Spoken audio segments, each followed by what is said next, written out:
Hey guys, welcome back. Today, Faith and I are doing something a little special with our episode, and we're actually going to interview each other. So let's get started. All right, Julia. Our first question is, if we lived in a society where money did not exist, how would you make your contribution to society? What would your job be? Hmm. So if money didn't exist, or I guess like if my worth wasn't measured through money, it's a great question. I feel like my role would be somewhere between caretaking for people. So maybe it would look like watching the children of the community or the elderly of the community or some sort of care and supervision. I feel like in some way I would be some sort of like a leader or like a supervisor of some capacity to help organize maybe the members of society who might need a little bit of guidance and a little bit of assistance. So for me, it kind of makes me think of like the youth, so like the kids and like the elderly and stuff like that. But I guess I could also see myself being like a cook and helping with that. I could see myself just being like entertainment and helping with like comic relief. So I kind of feel like I could wear many hats and be many different things for the community and stuff like that. But I think my role would be somewhere along the lines of caretaker and possibly entertainment in that category as well. Let me just say, those are definitely spot on for you. I definitely would have picked the same answer for you, which leads us to our second question. What does spirituality mean to you? Mm. So spirituality means to me being connected with the life force energy that is all around us and inside of us, and connecting with a oneness and imagining everything being intertwined like the roots of a tree, and how energetic forces are like that in a non-physical way, so in a way that we can't really see. And for me, spirituality is trying to connect with that energy and trying to connect with that unseen vibration. And sometimes that might manifest in ways where it seems like activity and stuff like that, or sometimes it might just be like practices where I try to like quiet the external environment to try to go inward and connect inward to those types of energies and stuff like that. But I think that's what it really kind of broadly means to me. Beautiful. Our next question is, what started your spiritual journey? Okay, so this one is a hard question to not get sub tangenty, so I'm going to try my best to stay on the point. But I feel like, I mean, my spiritual journey had a couple of different big turning points. So I'll just try to stick to those and just briefly go through those. But it started for me when I was a CNA. I worked at a nursing home and I took care of patients who had required life support on a ventilator. And one of my patients in particular taught me a bunch of lessons about life. And just from being and taking care of him, I learned a lot about what it meant to live a quality life and what it meant to be grateful for the life that you have. And it kind of changed a lot of my perspective on my day to day of what things were important to me and what things I sought Absolutely. out, like to do with my time and to do with my energy. And from there, I kind of had another turning point when I graduated from nursing school and I got into, I don't want to call it like a insubordination, because it was like basically I was in trouble at work because somebody had accused me of something and it had to be taken care of, and it caused almost like an identity crisis for me because it challenged Mm. my character and my integrity. And I Mm-hmm. feel like that was the start of my spiritual journey, in the sense where I transitioned from things happen to me to things happen for me. Oh, And yeah, and it was like a really hard thing to, it was a really hard bullet to bite, because it felt like yeah. for the longest time that all these things happened to me and how could this woman do this to me, and all this Ugh. stuff about work. And then it just kind of like came up that it was all happening for me and for me to learn. And I took a trip to see one of my friends, and I drove like 4.5 hours to see one of my friends. And during the drive, I felt like I like leveled up in so many different ways in my mindset and just in what I felt like was true to my integrity and what was true to me. And from that moment, I vowed to not let other people come in between me and myself. That was a big point for me. Can I just say, hell yeah, Yeah, that's hell awesome. yeah. Yeah, and I mean, there's been a bunch of other different things that have kind of made me feel grateful for your life and the amount of growth that comes in those situations. But I think those were the very pivotal ones for me that felt like adopting a new mindset and then continuing to choose to adopt it every single day. So it being like spirituality and like my spiritual journey being like a choice. I feel like those were points in my life where it became a choice for me and it became in my awareness to a degree that I didn't want to ever ignore it anymore. Like I really wanted to bring it into my life and keep it there. So, how does that relate to your wellness journey specifically?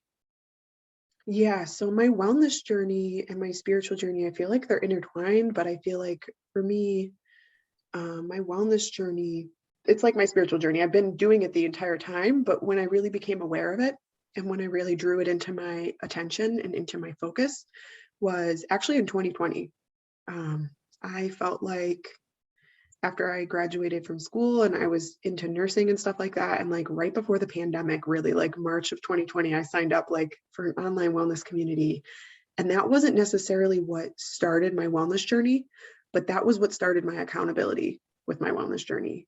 And that was what made it so that I had something to compare how much effort I was putting into taking care of myself before that. So I really started to keep track and keep a log of how I treated myself, how I treated other people, how I treated my spiritual body, my physical body, and my emotional body.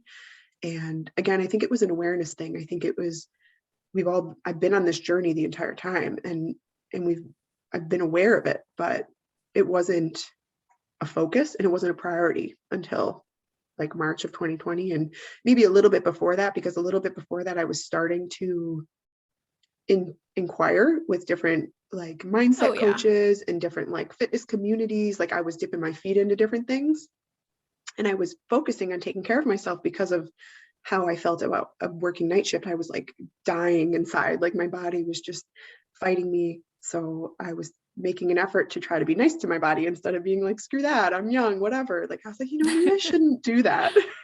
Right? Maybe I should take better care of myself, and then I'm really glad that that transition happened when it did, because the community that I have now and still the people that I've met through that community, even though I'm not like super into it anymore or as involved as I used to be, I just feel like I'm so grateful for that. So, when do you feel the most in your power? Hmm. I love this question.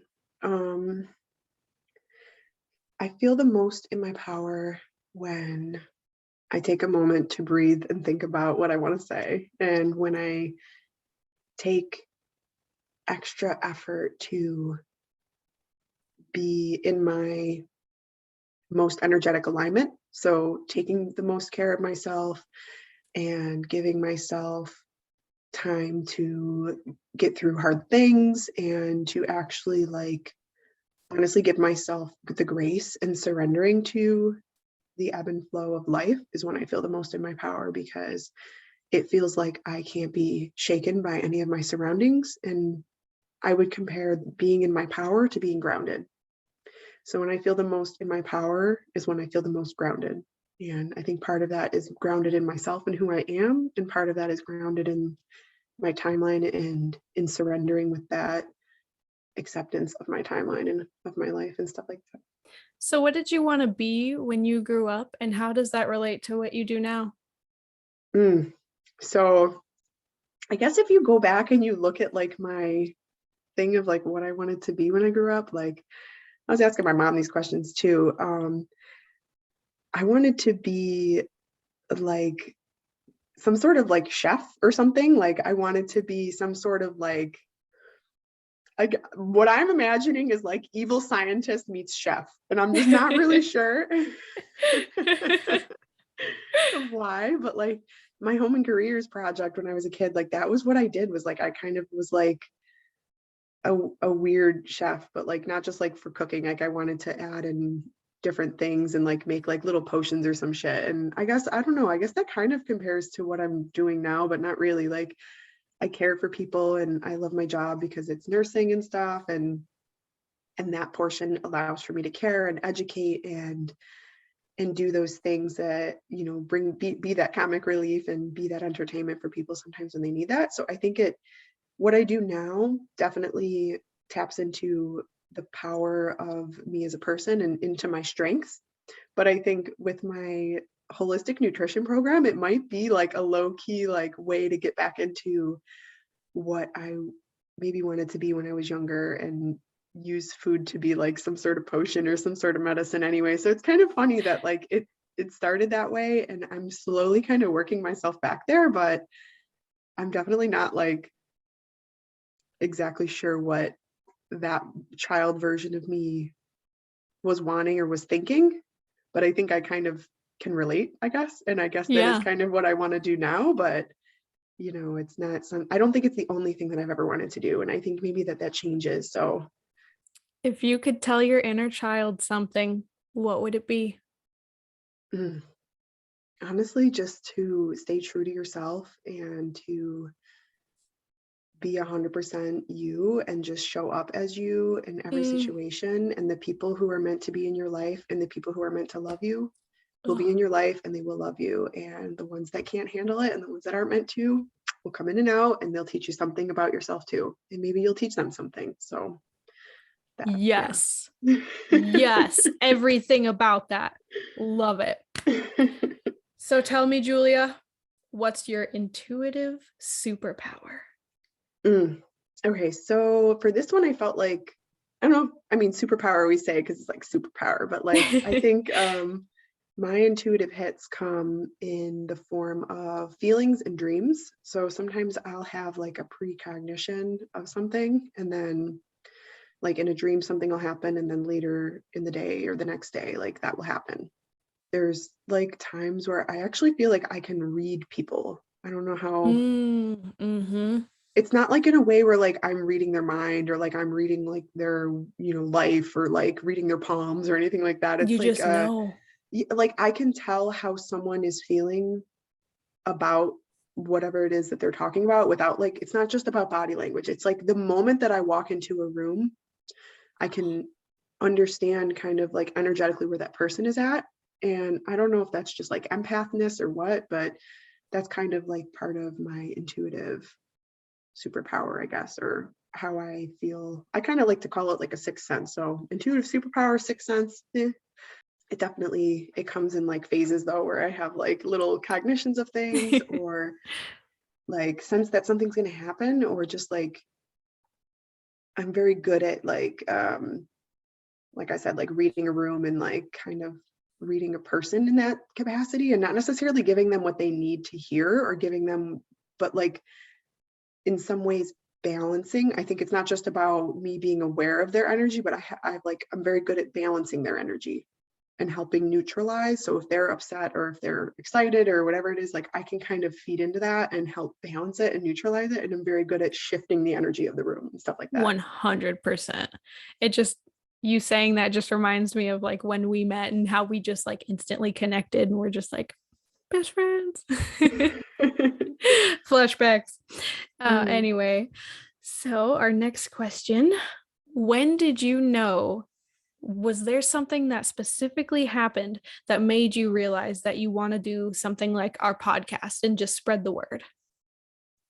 So I used to talk to some of my different girlfriends and different like I guess like just different friends and different things about different things and about topics that I felt like at the end of the conversation, I would just feel like, oh my God, if more people could hear this conversation and like get in on it, like I feel like it would really open up a world of ideas and different thoughts for people and maybe start to shift the mindset of the collective to be more focused on the fact that we're all experiencing things as each individual person, but that we're all like in some ways connected and that we are, you know, your neighbor is you in some ways and stuff like that. So I felt like having conversations like that with other people and about just anything under the sun. It could be the most random, like, sub tangent ever. And just feeling like that information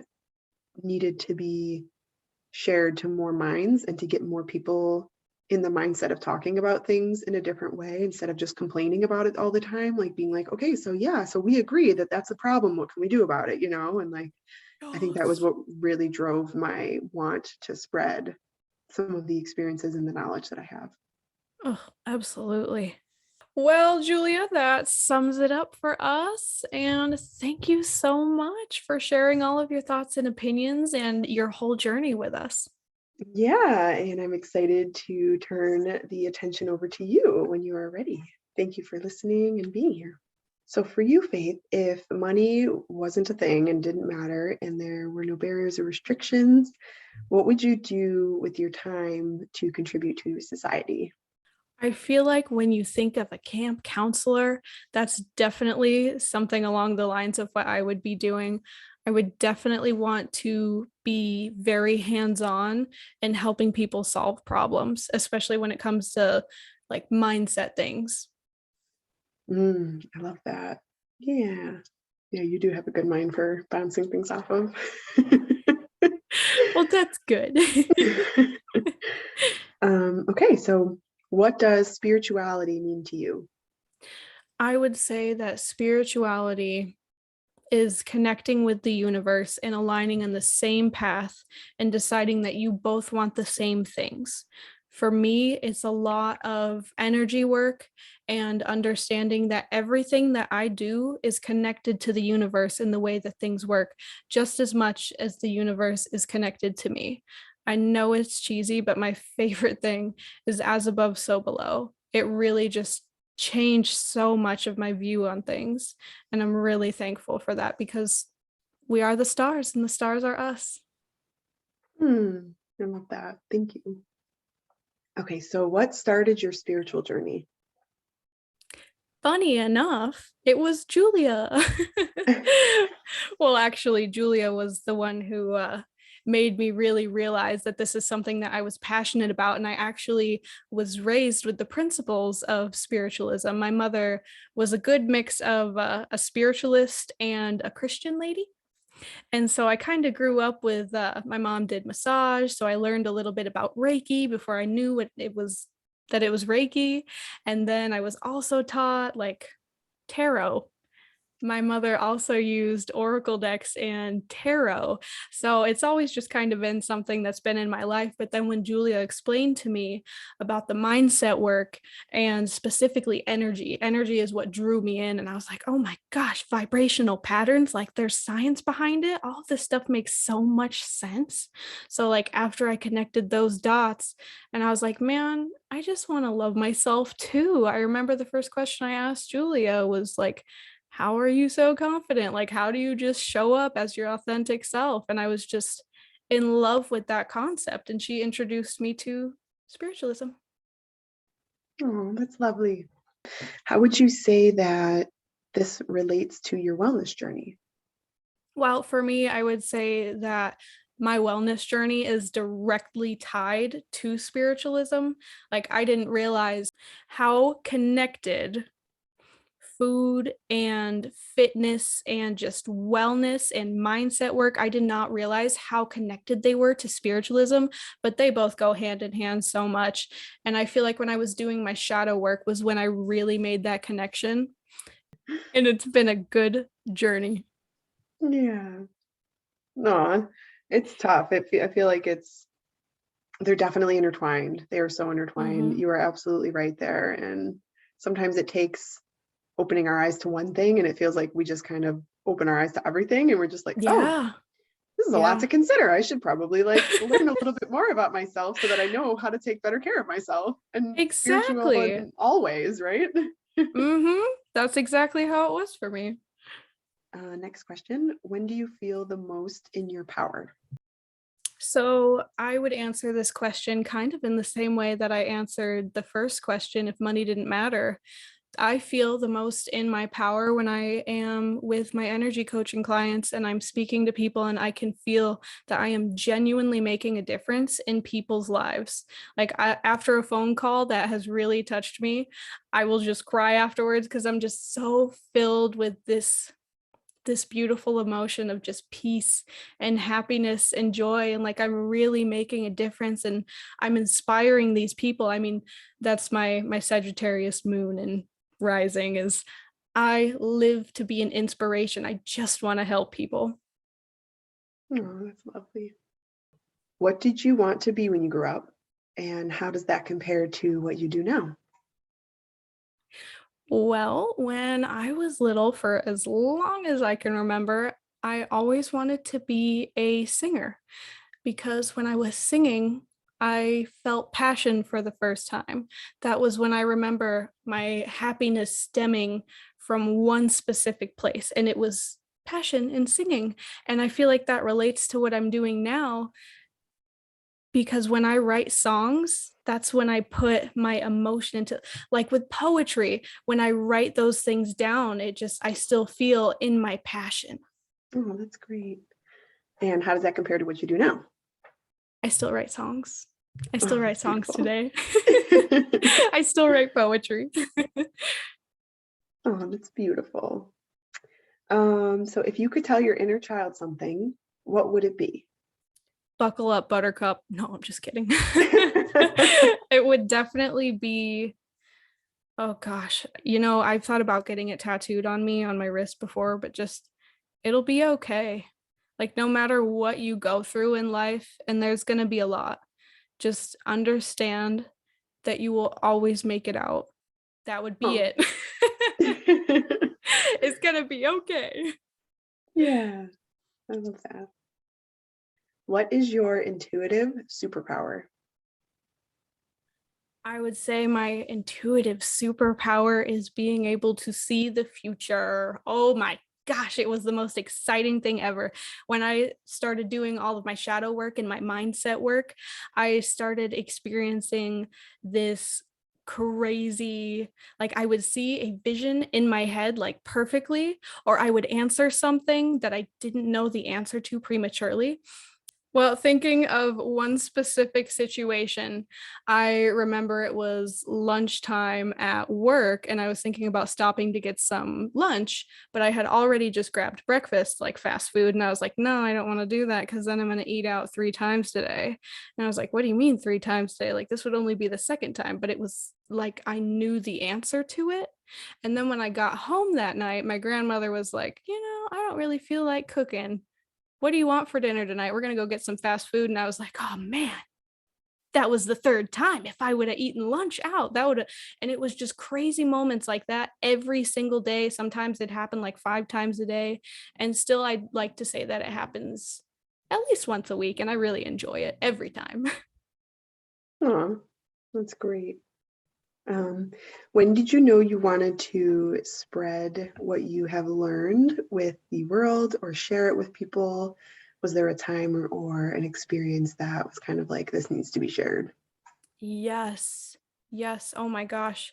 So I was thinking about this question earlier when we were going back and forth, and I realized that my moment was when I realized that this had affected me so deeply that I was reaching other people with this information and changing their lives. I remember the first person that I really kind of involved in this life was my cousin Sam, and now she's in the same boat that I am, and we are both very heavily into this whole world and it affects so much of our lives. But it was just like anyone that I would talk to about this stuff who would sit down and hear me out, it was like it clicked in their brain too, and suddenly they were changing things in their lives. And I was like, oh my gosh, I can actually help people and change people's lives. Like whoever listens to me about all this stuff, I was like, oh my god, we need to do this. And then Julie and I, of course, were feeling the same way and having the same thoughts. And then here we are with the podcast, just like magic.